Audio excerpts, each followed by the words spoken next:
Hello, I'm Joseph Michelli, a certified speaking and customer experience professional and a leadership consultant. I'm providing virtual keynotes, training, and consulting services throughout the pandemic, and I want to thank you for joining me for this series titled Stronger Through Adversity. These short video blogs highlight key takeaways from my upcoming book of the same name. That book is based on conversations and work with more than 140 global leaders, and this installment is titled Speak Truthfully. In Stronger Through Adversity, I suggest that before the pandemic, it was not unusual for leaders to emphasize the positives and downplay negative elements of a message. Out of fear of decreasing morale or enthusiasm, leaders would lightly acknowledge a company's threats while rallying teams behind their organization's strengths and opportunities. During the pandemic, however, leaders acknowledged an increased willingness to share a more balanced picture. Dr. Moez Limium, the dean for the University of South Florida's Mumma College of Business, noted that in times of calm, you're likely to see leaders emphasize optimistic forecasts and hit on trends that will inspire their teams. During the pandemic, it heartened me to see a greater willingness to share strengths and challenges.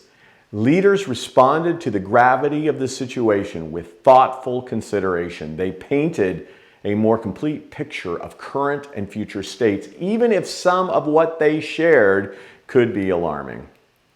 This trend is in keeping with the importance of forthright communication during a crisis. For example, my friend Mark Miller, co-author of the award-winning book Legacy in the Making and Chief Strategy Officer at Team One, a digital communication and media agency, observed that people will remember how we as leaders communicate during crisis times. Did we tell the truth? Were we forthcoming with the positives and the negatives of situations? Did we provide them with the information they needed to make informed decisions? Did we act out of self-interest or come from a place of sincerity, honesty, and decency? I think they will also watch to see if some of that behavior stays around when we aren't in a crisis. They will watch to see if leaders regress to a place that lacks information transparency.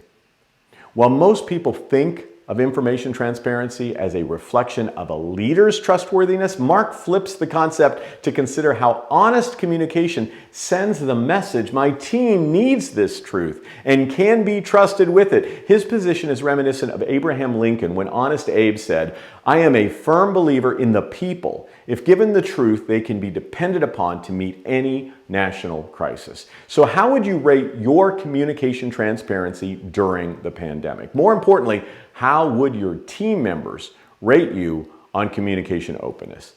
Consistent with a famous line uttered by Jack Nicholson's character in the movie A Few Good Men, are you a leader who believes your people can't handle the truth?